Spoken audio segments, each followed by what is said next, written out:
મળ્યો છે મોકો મુજને ત્યારે આ મોકાનો લાભ ઉઠાવું છું. મળ્યો છે મુજને મોકો ત્યારે આ મોકાનો લાભ ઉઠાવું છું. સૌપ્રથમ કુદરતનો, ત્યારબાદ આપ સૌનો આભાર માનું છું. ઋણ તો ચૂકવી શક્તિ નથી આપ સર્વેનો, ઋણ તો ચૂકવી શક્તિ નથી આપ સર્વેનો, વંદન કરી આપ સૌને આવકારું છું. આજના આ વિકસિત ભારત સંકલ્પ યાત્રામાં ઉપસ્થિત સર્વે મહાનુભાવો, ઉપસ્થિત સર્વે શિક્ષકગણ તથા મારા વહાલા વિદ્યાર્થીઓને એનસી પરમારના વંદન. હે પ્રીત જહાં કી રીત સદા, હે પ્રીત જહાં કી રીત સદા, मैं गीत वहाँ का गाती हूँ. भारत की रहने वाली हूँ, भारत की बात सुनाती हूँ. आँखों खोलूं અને માટી જોઉં ભારતની, આંખો બંધ કરું અને યાદો જોઉં ભારતની. અરે મૃત્યુ થાય તો પણ દુઃખ નથી, પણ મૃત્યુ સમયે માટી જોઉં ભારતની. અંગ્રેજોએ બેહાલ કર્યા, અરે અંગ્રેજોએ બેહાલ કર્યા ને ઉપરથી પાકિસ્તાને છતાંય ઉઠીને ઊભું થયું. એ હિન્દુસ્તાન છે મારું. વિકાસ કર્યો, વિશ્વાસ કર્યો, દિલ જીત્યા જન જનના, સર કર્યા ઘણા ક્ષેત્રો, એ છે મારું હિન્દુસ્તાન. છેલ્લા 2 દાયકાથી ભારતે ભરેલ વિકાસની યાત્રાને જન સુધી પહોંચાડવા સમગ્ર દેશમાં 15 નવેમ્બરથી વિકસિત ભારત સંકલ્પ યાત્રાનો રથ ગામે ગામ સુધી પરિભ્રમણ કરશે. જન સુધી વિકાસની ગાથા પહોંચાડશે. છેલ્લા 2 દાયકામાં ભારતે તમામ ક્ષેત્રમાં વિકાસ કર્યો છે. ભારતીયોના પુરુષાર્થથી ભારતને વિશ્વ ફલક પર મૂકી દીધું છે.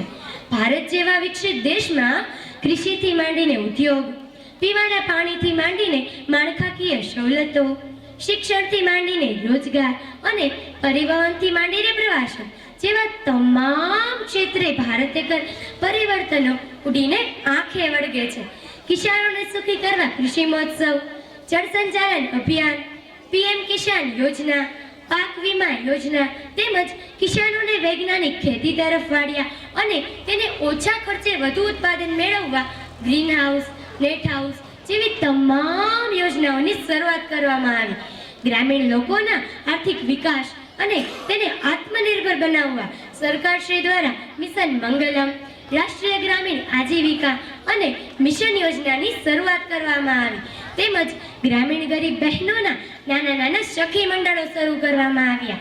સાથે સાથે પોષણ અભિયાન, ઉજ્જવલા યોજના તેમજ આયુષ્માન ભારત યોજના, પીએમ ગરીબ કલ્યાણ અન્ન યોજના, જન ઔષધિ યોજના, વિશ્વકર્મા યોજના, કૌશલ વિકાસ યોજના, સરકારશ્રીની આ યોજનાની માહિતી છેવાડાના ગામો સુધી પહોંચે અને દરેક પરિવારોને આ યોજનાનો સીધો લાભ મળે એ આ વિકસિત ભારત સંકલ્પ યાત્રાનો મુખ્ય ઉદ્દેશ છે.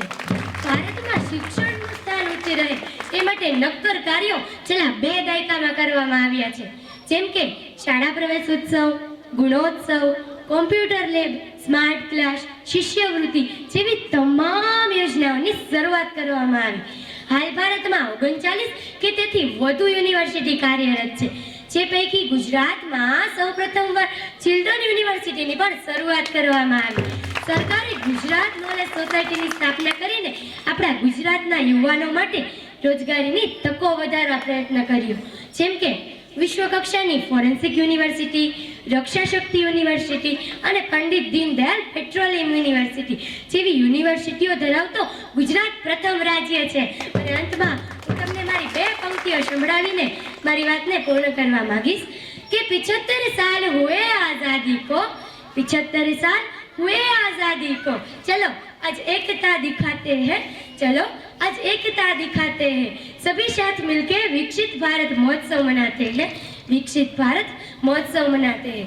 સૌનો સાથ, સૌનો વિકાસ, સૌનો વિશ્વાસ, સૌનો પ્રયાસ.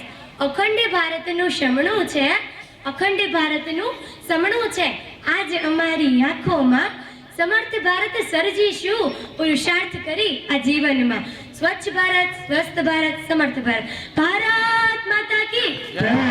વંદે માતરમ.